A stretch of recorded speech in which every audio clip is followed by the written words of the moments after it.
भारतीय रेलवे इस समय सेफ्टी पर ज्यादा फोकस कर रही है। सेफ्टी के लिहाज से एक बड़ा कदम भारतीय रेलवे उठाने जा रही है। इसके बारे में जानकारी देने के लिए हमारे साथ अनिल कुमार खंडेलवाल जी हैं। आइए सीधा उन्हीं से बात करते हैं। ये मेंबर इंफ्रा हैं। सर, रेलवे कुछ फिटिंग्स के मामले में कोई नई फिटिंग्स लगाने जा रही है? हाँ, अभी तक हम ये पेंड्रोल क्लिप्स यूज करते थे।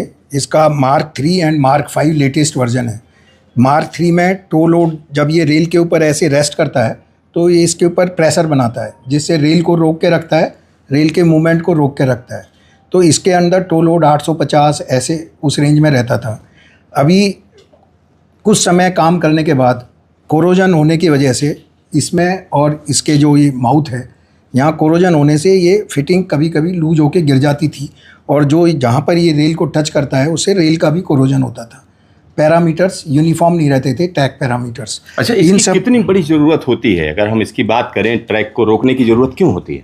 ये जब दो रेल लगी होती हैं, जैसा आपने देखा इस तरह, जैसे ये 2 रेल लगी हुई हैं, पैरेलल चल रही हैं, ये दोनों रेलों को स्लीपर्स पे इस तरह जॉइन करके रखा जाता है। तो इस रेल को अपनी जगह पे रखने के लिए इन फिटिंग्स की ज़रूरत होती है, जिससे ये रेल को पकड़ के अपनी जगह रखती हैं, एंड जो टेम्परेचर से एक्सपेंशन कॉन्ट्रैक्शन होता है उसको अलाउ करती हैं। इस तरह से इन फिटिंग्स को डिज़ाइन किया जाता है, जो बहुत कम जो एक्सपेंशन कॉन्ट्रैक्शन तापमान बदलने की वजह से कम ज़्यादा होता है, उसको अलाउ करती हैं और रेल को पकड़ के रखती हैं।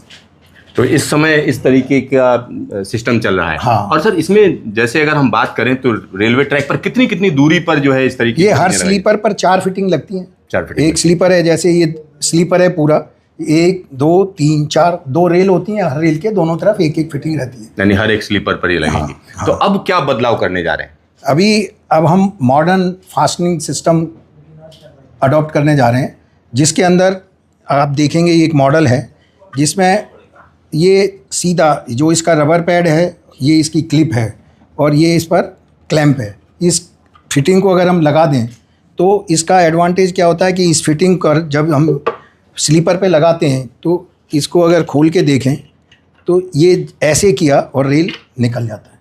फिटिंग्स को हटाने की ज़रूरत नहीं होती।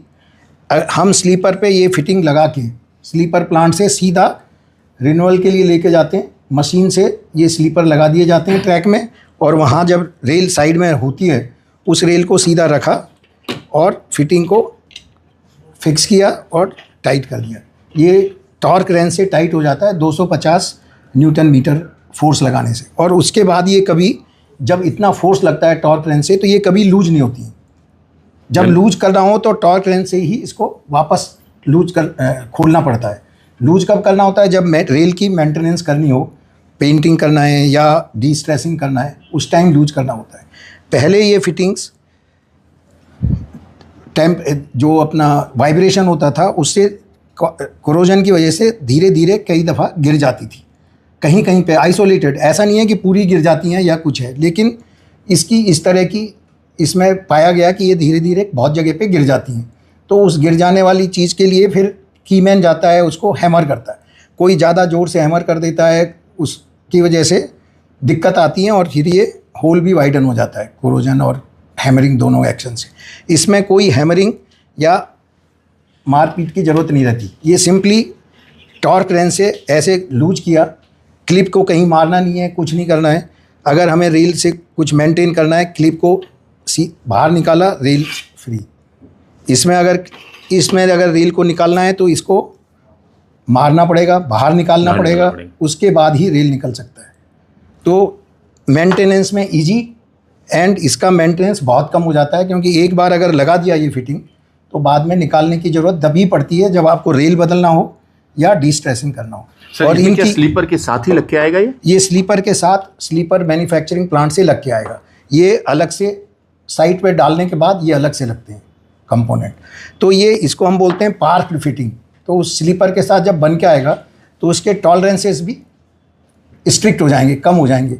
इसमें जैसे 7 mm 8 mm तक प्लस माइनस रहता है गेज, इसमें प्लस माइनस 1 mm तक यूनिफॉर्म गेज आता है, यूनिफॉर्म डायमेंशन पैरामीटर्स आते हैं।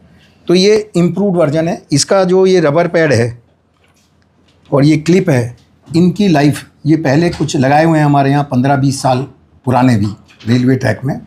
18 साल कुछ हो गए हैं, 18 साल हो गए हैं। तो वहाँ पर ये रबर पैड जो शुरू में लगाया वो अभी तक वैसा ही है, यानी 18 साल तक इंटैक्ट है। सेम रबर पैड है, सेम ये है, सेम क्लिप है, पर उसमें थोड़ा टो लोड 850 था जो पुराना मॉडल हमने ट्राई किया था। अब ये नया मॉडल मार्केट में आ गया W30, उसको W14 बोलते हैं। तो इसका टो लोड 1250 है, क्लैंपिंग फोर्स जो रेल फोर्स आता है, तो वो स्टेबल है ज़्यादा और ज़्यादा टाइम तक चलेगा। तो अभी इसकी वारंटी सब हमारी जो कंपनियां हैं जो ये बना रही हैं, जो दुनिया में लगता है रेल की जो लाइफ होती है 15 साल के आसपास, उतने ही टाइम तक ये फिटिंग भी चलेगी। इससे पहले जब इस तरह की फिटिंग लगाते थे तो हर 5 साल में बदलना पड़ता था। ये क्लिप, एक रबर पैड होता था, लाइनर होते थे, वो हर 5 साल में बदलने पड़ते थे। यानी अब 15 साल तक बदलने की जरूरत नहीं। अभी रेल और फिटिंग्स की लाइफ लगभग एक जैसी हो जाएगी। वो लाइनर थे ना, वो निकल के गिर जाते उस डब्बे में ऐसा है। सर एक और चीज़ हम जानना चाह रहे थे, जब हम बात करते हैं USBRL की, तो USBRL में भी इस तरीके की fittings yes yes yes, USBRL में हम जो स्लीपर है उसमें इसी तरह की फिटिंग लगाई गई है। उनका नंबर कुछ अलग हो सकता है क्योंकि मैन्युफैक्चर वाइज हम ब्रांड नेम लगाते हैं, पर फिटिंग इसी तरह की क्लिप टाइप लगाई है। तो सर अब फ्यूचर क्या है, मतलब पूरे भारतीय रेलवे में एक साथ बदलेंगे, किस तरीके से बदलेंगे? नहीं, अभी जो हमारी एग्जिस्टिंग ट्रैक स्ट्रक्चर है उसमें जो एग्जिस्टिंग स्लीपर्स हैं उसमें ये फिटिंग नहीं लगाई जा सकती। जब स्लीपर बदलेंगे तो उसी के साथ ये मॉडर्न फिटिंग्स लगाई जाएंगी। तो जैसे जैसे अब नए स्लीपर, नए ट्रैक डलेंगे, उसी के साथ साथ इन नई फिटिंग्स का स्टार्ट किया जाएगा। पहला प्रोक्योरमेंट का रिक्वायरमेंट स्टोर्स डिपार्टमेंट को दे दिया गया है, लगभग 4 lakh per month per year हम अभी प्रोक्योरमेंट की रिक्वायरमेंट दी है। उसके बाद ग्रेजुअली इसकी इंडिया में मैन्युफैक्चरिंग कैपेबिलिटी बढ़ेगी और पूरे जो नए ट्रैक्स हैं उनमें इस फिटिंग्स को लगाया जाएगा और जो पुराने ट्रैक का रिन्यूअल होगा लॉन्ग स्ट्रेचेस में, वहाँ पर इसको लगाया जाएगा। तो सर और एग्जिस्टिंग कितने, यानी ये अभी सबसे पहले सोननगर अंडाल वाला जो नया ट्रैक बन रहा है उसके लिए अभी बिड्स इनवाइट करने के लिए रिक्वायरमेंट दे दी गई है और बहुत जल्दी टेंडर इनवाइट हो जाएगा। और ऑलरेडी ट्रायल के लिए लगभग 20 किलोमीटर में इसको विजयवाड़ा डिवीज़न और विशाखापट्टनम डिवीज़न में लगाया गया है। वहाँ पर इसलिए लगाया गया है कि वहाँ कोरोजन ज़्यादा होता है, तो वहाँ पे अगर हम टेस्ट करेंगे तो इट इज़ यूनिवर्सल टेस्टिंग, अच्छा पता लग जाएगा कि कहाँ पर इसमें कुछ प्रॉब्लम तो नहीं आने वाली है। सर एक आखिरी सवाल, अगर हम इसकी बात करें तो ये क्या मेक इन इंडिया है या बाहर की टेक्नोलॉजी? ये टेक्नोलॉजी बाहर की थी लेकिन अब इंडिया में डेवलप हो रही है and it will come under make in India policy.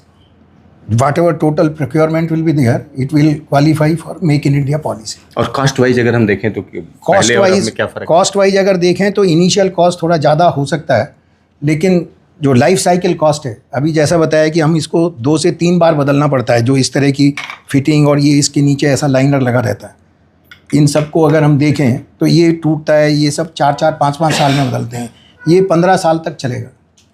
तो लाइफ साइकिल कॉस्ट लेंगे, बीच में इसको बदलने के लिए ट्रेन रोकनी पड़ती है, ट्रैफिक ब्लॉक लेना पड़ता है, वो सब इसमें नहीं लेना पड़ेगा। तो लाइफ साइकिल कॉस्ट करें तो ये चीपर कॉस्ट करेगा इंडियन रेलवे को रादर देन जो हम एग्जिस्टिंग है। एंड नई टेक्नोलॉजी है, दुनिया के हर देश में अब इस तरह की टेक्नोलॉजी यूज होती है। आपका ढेर सारा धन्यवाद ये तमाम जानकारी देने के लिए।